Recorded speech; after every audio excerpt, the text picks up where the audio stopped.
ay tarukog. So, ayan. Maglinis tayo, guys.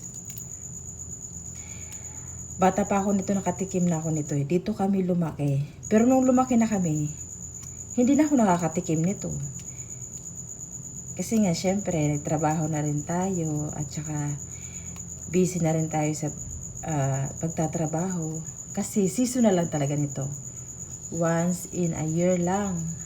So, ngayong May lang talaga nakukuha to. April and May. Yan. Ganito ang pagtanggal niya na. Tatanggalin mo lang yung mga balahibo niya. Yan. Malinis na.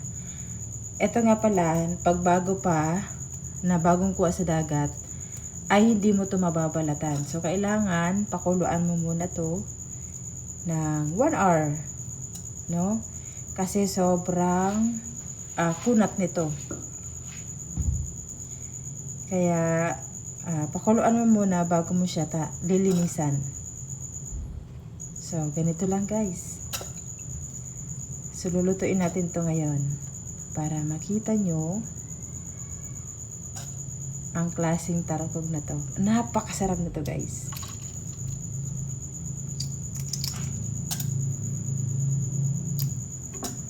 Ang sarap nito, sobra. Yan. Ha? Sa mga hindi pamilyar nito, kung mayroon dyan sa dagat sa inyo, huwag nyo nang kainin. No? Kasi baka